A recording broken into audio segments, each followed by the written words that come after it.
Matius bab yang pertama ayat yang ke-18 sampai dengan ayat yang ke-25.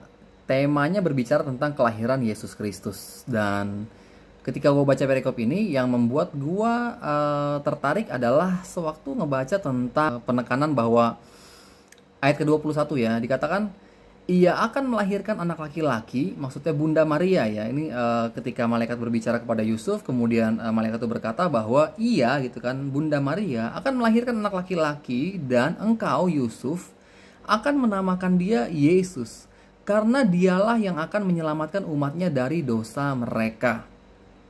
Menyelamatkan umatnya dari dosa mereka. Dalam permenungan saya, ini merupakan suatu hal yang menarik untuk dibahas. Sebenarnya ada banyak hal yang bisa kita bahas gitu, baik dari tokoh Yusufnya maupun tokoh Maria gitu kan. Tapi saya lebih bertolak pada kehadiran Yesus di dunia gitu loh, 2000 tahun lalu untuk menyelamatkan umatnya. Dan apa sih yang diselamatkan? Ya, pernah gak sih terpikir gitu? Dan menarik untuk dibahas kalau kita coba cermati ya. Apa sih yang membuat akhirnya Allah itu sampai harus mengutus putranya ke dunia untuk jadi sama dengan manusia gitu. Banyak yang bilang gitu kan, ya untuk menebus dosa umat manusia. Oke, menebus dosa umat manusia. Tapi maksudnya gimana gitu? Karena kalau kita coba untuk pelajari lebih lagi gitu ya dari kitab perjanjian lama gitu. Sebetulnya Allah tuh merancangkan sesuatu yang baik lah. Allah itu udah ketika dia menciptakan manusia ya, manusia itu diciptakan begitu rupa, menurut rupa dan gambarnya, bahkan diberi akal budi sehingga bisa berpikir, dan gak hanya itu, bahkan diberi kebebasan, kehendak bebas untuk bisa memilih gitu. Nah, tapi sayangnya bahkan ya manusia pertama diberikan tempat tinggal yang begitu indah ya, Taman Eden dekat dengan, dan memiliki kedekatan yang begitu dekat dengan Allah, kurang apa lagi gitu loh. Even Allah Bapa sampai mempercayakan ciptaannya seluruh bumi untuk dikuasai oleh manusia pertama ketika itu, Adam dan Hawa. Kurang apa lagi itu kan? Nah, tapi sayangnya singkat cerita lah, kita semua tahu ceritanya gitu kan. Adam dan Hawa malah melanggar apa yang Tuhan perintahkan gitu. Mereka malah memilih untuk mengikuti nasihat si jahat, dan akhirnya jatuh ke dalam dosa. Dan kejatuhan Adam ini ke dalam dosa akhirnya membuat manusia berada dalam konsekuensi dosa itu sendiri. Dimana karena Adam dan Hawa ketika itu gagal, alhasil keturunannya harus ikut menanggung akibat dari dosa yang telah mereka lakukan. Dan dosa itu terus menggulung. Kalau kita cek di kitab perjanjian lama gitu kan, menggulung dari Adam dan Hawa ke Kain dan Habel, Kain lebih tepatnya gitu kan, kemudian sampai ke keturunan Kain gitu kan. Bahkan di zaman Nuh kita lihat ada begitu banyak kejahatan terjadi ya, sampai-sampai air bah gitu kan dibiarkan terjadi atas izin Tuhan gitu kan. Kemudian juga terjadi peperangan, penyembahan berhala dan sebagainya ya, dan semakin keruh suasana ketika itu. Even karena dosa, alhasil hubungan antara manusia dengan Tuhan Allah ketika itu mengalami keterpisahan. Dan jalan menuju ke surga kepada Bapa itu terputus. Dan mau bangsa Israel ketika itu berbuat baik segimanapun, taat sama hukum dan bahkan beribadah sekuat apapun, konsekuensi dosa itu tetap ada. Dan gak bisa dibayar oleh apapun. Sehingga hubungan dengan Allah yang terputus ini membuat orang-orang di zaman perjanjian lama ketika itu nggak ada satupun yang berhasil mencapai surga di sana, bertemu dengan Bapa di surga. Ya, mereka akhirnya harus menunggu di tempat penantian. Mereka butuh diselamatkan.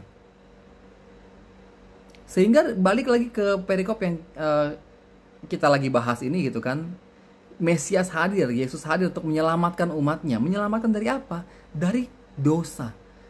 Dan karena citra manusia ketika itu rusak di hadapan Bapa oleh karena Adam, akhirnya Kristus Yesus, Allah Putra, harus turun ke dunia, mengambil rupa manusia untuk memperbaiki lagi citra itu. Ya, dia turun ke dunia untuk mengajarkan cinta, membimbing umat manusia, dan bahkan lebih lagi. Dalam rupa manusia, ya, dia ambil konsekuensi memikul dosa kita lewat salib. Yang harusnya kita yang disalib tuh karena perbuatan dosa manusia, tapi Tuhan yang ambil semua itu. Dia ambil konsekuensi itu. Meskipun dia udah diperlakuin begitu jahat gitu ya oleh umat manusia ketika itu, Ya, dia dicambuk, disiksa, bleeding luar biasa, disalib, dipermalukan. Tapi semua itu dia balut dengan satu ucapan cinta yang luar biasa. Bapa, ampunilah mereka sebab mereka nggak tahu apa yang mereka perbuat. Dan ucapan Yesus itu pun menyelamatkan banyak orang. Dunia melihat wajah cinta, pengampunan Tuhan ketika itu. Ya.